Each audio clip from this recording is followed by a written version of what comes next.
Kita beralih ke sorotan lain, saudara. Penyidik Polres Mojokerto menemukan 3 selongsong kembang api dari hasil olah TKP rumah polisi yang meledak di Desa Sumolawang, Mojokerto. Hal ini diungkap Kapolres Mojokerto usai tim gabungan Inafis dan Lab 4 Polda Jawa Timur melakukan olah tempat kejadian perkara di lokasi ledakan rumah polisi di Desa Sumolawang, Mojokerto, Jawa Timur. Dalam olah TKP, tim Lab 4 menemukan 3 selongsong bekas kembang api dan bekas bahan peledak low eksplosif, 1 di pintu kamar rumah. Pemilik rumah, Aibda Maryudi, masih diperiksa sebagai saksi, sementara kasusnya kini ditangani di Treskrimum dan Propam Polda Jawa Timur. Yang kami dapati adalah bekasnya atau sisa selongsong kembang api sesdor tersebut. Jadi hanya sisanya. Kalau secara kuantitas saat sekarang ini pemeriksaan sedang berjalan. Tapi kalau pada saat peristiwa kejadian kita mendapati tiga selongsong kembang api sesdor. Kami Polres Mojokerto tidak pandang bulu, senada dengan apa yang diperintahkan dari pimpinan. Polri tidak pandang bulu dalam melakukan penegakan hukum. Kalau itu memang terbukti kelalaian anggota Polri, kami akan tindak tegas, baik itu secara peradilan umum ataupun kode etik profesi Polri.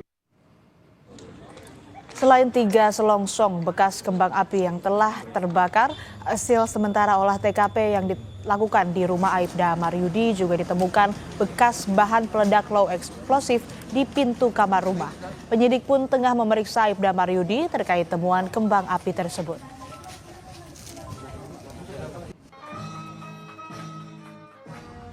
Di sana kita menemukan di sekitar kamar depan, kamarnya saudara Moriarty itu, kita swab di pintu masuknya itu. Di situ kita temukan positif mengandung oksidator dan klorat, di mana klorat itu merupakan bagian dari isian dari bahan peledak kembang api atau sregdor.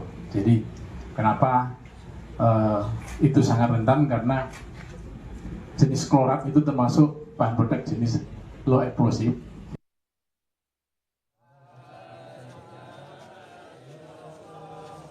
Seorang ibu dan anaknya yang masih balita menjadi korban ledakan rumah polisi di Mojokerto, Jawa Timur. Usai dilakukan otopsi di rumah sakit, 2 jenazah korban langsung dimakamkan di pemakaman umum Desa Sumolawang. Jasad ibu dan anak ini dimakamkan dalam satu liang. Polisi melakukan olah TKP dan membawa 3 tabung gas 3 kg. Keluarga korban tidak percaya jika ledakan yang terjadi akibat tabung LPG. Karena usai ledakan, kepulan asap tebal membumbung dari lokasi ledakan. Apa ngasih LPG tapi nggak mungkin, soalnya itu meledak langsung itu loh. Asapnya itu seperti belerang. Baunya itu saya keluar itu, beluknya itu baunya tapi nggak ada kebakaran. Tim dokter forensik yang melakukan otopsi terhadap 2 korban meninggal memastikan kematian korban tidak terkait langsung dengan peristiwa ledakan yang menghancurkan rumahnya. Ibu dan anak itu meninggal akibat kehabisan nafas setelah tertimpa reruntuhan bangunan rumahnya.